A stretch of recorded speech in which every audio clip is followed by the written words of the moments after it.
ഇന്നത്തെ നമ്മുടെ റെസിപ്പി മധുരക്കിഴങ്ങ് വെച്ചിട്ട് നല്ല ടേസ്റ്റി ആയിട്ടുള്ളൊരു ചിപ്സിൻ്റെ റെസിപ്പിയാണ് കേട്ടോ. അപ്പോൾ നമ്മൾ ഒരുപാട് സാധനങ്ങൾ വെച്ചിട്ട് ചിപ്സ് ഉണ്ടാക്കാറുണ്ട്. പൊട്ടാറ്റോ വെച്ചിട്ട്, അതുപോലെ ബനാന വെച്ചിട്ട്, ചക്ക വെച്ചിട്ട്, ചേമ്പ് വെച്ചിട്ടൊക്കെ മുമ്പ് ചിപ്സ് ഉണ്ടാക്കിയിട്ടുണ്ട്. അപ്പോൾ അതിനേക്കാളൊക്കെ നല്ല ടേസ്റ്റി ആയിട്ടുള്ളൊരു ചിപ്സാണ് നമുക്ക് മധുരക്കിഴങ്ങ് വെച്ചിട്ട് തയ്യാറാക്കിയാൽ കിട്ടുക. അപ്പോൾ ഇതുപോലെ നല്ല ക്രിസ്പി ആയിട്ട് ഈ ഒരു മധുരക്കിഴങ്ങ് ചിപ്സ് കിട്ടാനുള്ള കുറച്ച് ടിപ്സും കൂടെ ഉണ്ട് കേട്ടോ. അപ്പോൾ അതുപോലെ തന്നെ ചെയ്യുകയാണെന്നുണ്ടെങ്കിൽ എന്തായാലും നല്ല ടേസ്റ്റി ആയിട്ടുള്ള മധുരക്കിഴങ്ങ് ചിപ്സ് നമുക്ക് ഈസി ആയിട്ട് ഉണ്ടാക്കിയെടുക്കാം.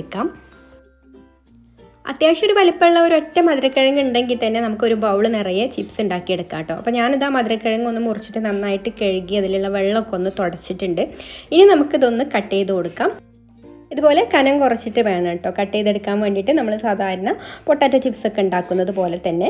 പിന്നെ എല്ലാതും ഒരേ കനത്തിലാവാൻ ശ്രദ്ധിക്കണം. ഇത് അധികം വണ്ണമില്ലാത്ത മധുരക്കിഴങ്ങ് ആയതുകൊണ്ട് കട്ട് ചെയ്തെടുക്കാൻ കുറച്ചും കൂടെ ഈസിയാണ് കേട്ടോ. ഇനിയിപ്പോൾ നിങ്ങൾക്ക് സ്ലൈസറിൽ വെച്ചിട്ട് സ്ലൈസ് ചെയ്തെടുക്കുകയാണെന്നുണ്ടെങ്കിൽ അങ്ങനെ ആയാലും മതി. അങ്ങനെ ആകുമ്പോൾ എല്ലാതും ഒരേ കനത്തിൽ കിട്ടും. പക്ഷെ നല്ല വണ്ണമുള്ള മധുരക്കിഴങ്ങൊക്കെ സ്ലൈസറിലൊക്കെ സ്ലൈസ് ചെയ്തെടുക്കാനൊക്കെ കുറച്ച് ബുദ്ധിമുട്ടായിരിക്കും കേട്ടോ. അപ്പോൾ ഇതുപോലെ തന്നെ കനം കുറച്ചിട്ട് നമുക്ക് ഈസി ആയിട്ട് ഇത് കട്ട് ചെയ്തെടുക്കാനായിട്ട് പറ്റും.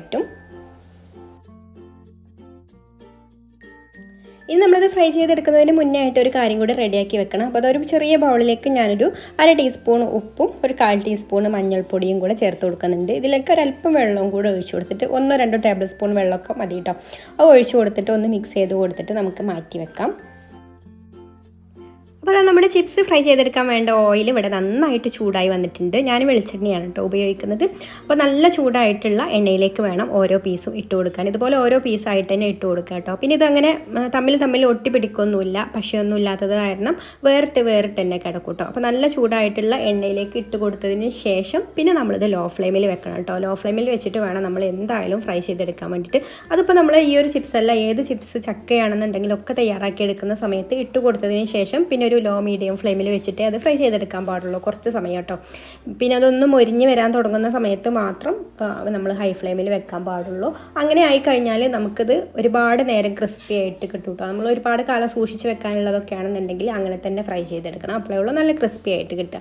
അപ്പോൾ അത് കുറച്ച് സമയം കഴിയുമ്പോൾ ഇതുപോലെ ആവും കേട്ടോ. ഞാനിത് ഒരു സ്റ്റിക്ക് വെച്ചിട്ട് പപ്പട സ്റ്റിക്ക് വെച്ചിട്ട് ഇങ്ങനെ ഇളക്കി കൊടുക്കുകയായിരുന്നു. ഇപ്പോൾ ഇതിലുള്ള പതയൊക്കെ ഉണ്ടല്ലോ, ആ ഒരു പതയൊക്കെ ഒന്ന് നിന്നിട്ട് ഈ ഒരു ചിപ്സൊക്കെ ഒന്ന് പൊങ്ങി വന്നിട്ടുണ്ട്. ഈ ഒരു സമയത്ത് നമുക്കിനി ഹൈ ഫ്ലെയിമിൽ വെക്കാം. അപ്പോൾ ഇതൊന്ന് കുക്കായിട്ട് ഒന്ന് മൊരിഞ്ഞ് വരാനൊക്കെ തുടങ്ങുന്ന ആ ഒരു സമയമാണ് കേട്ടോ. ഈ ഒരു സമയത്ത് ഹൈ ഫ്ലെയിമിൽ വെച്ചിട്ട് ഇനി നമുക്ക് ഇതിലേക്ക് നമ്മൾ ഉപ്പും മഞ്ഞളും കൂടെ കലക്കി വെച്ചിട്ടുണ്ടല്ലോ, അത് കുറച്ച് 1 ടീസ്പൂണ് 1.5 ടീസ്പൂണൊക്കെ ഇതുപോലെ ഒന്ന് ഒഴിച്ചു കൊടുക്കാം.